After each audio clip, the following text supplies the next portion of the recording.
Welcome to சிவாசுகி channel. நாம் இன்றைக்கி என்ன தெரியுங்களா செய்ய போகிறோம்? அருமையான டிஃப்ரெண்ட்டான ஒரு சூப்பர் ரெசிபி தாங்க பண்ண போகிறோம். என்ன தெரியுங்களா? டெய்லி காலையில் வந்துட்டு இட்லி தோசைன்னு சாப்பிட்டு போர் அடிக்குன்னு சொல்கிறாங்களா? உங்கள் வீட்டில் பசங்க சாப்பிட மாட்டாங்களா? உடனே இதை செஞ்சு கொடுங்க. சூப்பராக விரும்பி சாப்பிடுவாங்க. அந்தளவுக்கு டேஸ்ட்டாக இருக்கும். என்ன தெரியுங்களா? ஊத்தாப்பம் தாங்க பண்ண போகிறோம். ஸோ எப்படி செய்யலாம்னு பார்க்கலாங்களா? வாங்க வீடியோக்குள்ளே போகலாம். நம்ம மெஷர்மெண்ட்டுக்கு இதே மாதிரி ஒரு கப் எடுத்துக்கலாம்.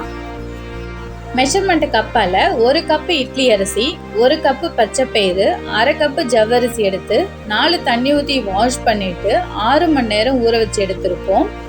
இதை ஒரு மிக்சி ஜாரில் 2 வாட்டியாக சேர்த்து அரைச்சிக்கலாம். ஃபஸ்ட்டு ஒரு வாட்டி போட்டு அது கூட நம்ம 5 பச்சை மிளகாய் எடுத்திருக்கோம், அதை ஆட் பண்ணிக்கலாம். ஒரு துண்டு இஞ்சி எடுத்து தோலை சீவிட்டு பொடிசாக கட் பண்ணி எடுத்திருக்கோம், அதையும் சேர்த்துண்டு ஒரு தேக்கரண்டி நம்ம ஜீரகம் சேர்த்துக்கலாம். இது கூட தேவையான அளவு உப்பு ஆட் பண்ணிக்கலாம். உப்பு ஆட் பண்ணிட்டு நம்ம ஊற வச்சுருந்தோம் இல்லைங்களா, அதே தண்ணியை லைட்டாக மிக்ஸ் பண்ணி நல்லா நைஸாக நம்ம அரைச்சி எடுத்துக்கலாம். பாருங்கள் ஃப்ரெண்ட்ஸ், எந்த அளவுக்கு நம்ம நைஸாக அரைச்சி எடுத்துருக்கோம்னு சொல்லிட்டு இதே மாதிரியே இருக்கிற மாவையும் அரைச்சிக்கலாம். பாருங்கள், நம்ம எல்லாத்தையுமே அரைச்சி எல்லாத்தையும் நல்லா கலந்து விட்டுக்கோங்க. ஏன்னா நம்ம ஏற்கனவே பச்சை மிளகாய், ஜீரகம் இதெல்லாமே சேர்த்து அரைச்சிருக்கோம். இது எல்லாமே கலந்து வரணும். பாருங்கள் எந்த அளவுக்கு கலந்துச்சுன்னு சொல்லிட்டு இது ஒரு 8 மணி நேரம் புளிக்கணும். அப்படியே மூடி வச்சிடலாம். பாருங்கள் ஃப்ரெண்ட்ஸ், 8 மணி நேரம் நல்லா புளிச்சு வந்துருச்சு.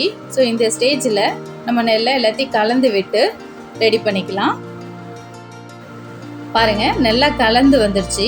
ஸோ இந்த ஸ்டேஜில் அடுப்பத்தை வச்சுக்கலாம். அடுப்பத்தை வச்சுட்டு ஒரு பேன் வச்சுருங்க. பேன் வச்சு லைட்டாக காஞ்ச பிறகு எண்ணெய் சேர்த்துக்கலாம். எண்ணெய் சேர்த்து ஃபுல்லாக மிக்ஸ் ஆகிற மாதிரி மிக்ஸ் பண்ணி விட்டுக்கோங்க. பாருங்கள், ஃபுல்லாக மிக்ஸ் ஆகிற மாதிரி மிக்ஸ் பண்ணி விட்டுக்கோங்க. பாருங்கள், பேன் காஞ்சிச்சு. ஸோ இப்போ நம்ம ஒரு 1.5 கரண்டி அளவு மாவு எடுத்து லைட்டாக தட்டி விட்டுக்கோங்க. ஏன்னா நம்ம ரொம்ப மெல்லிஸாக ஊற்றினோம் அப்படின்னாக்கா தோசை மாரி ஆகிடும். நீங்கள் தோசையாக கூட ஊற்றி சாப்பிட்லாம்.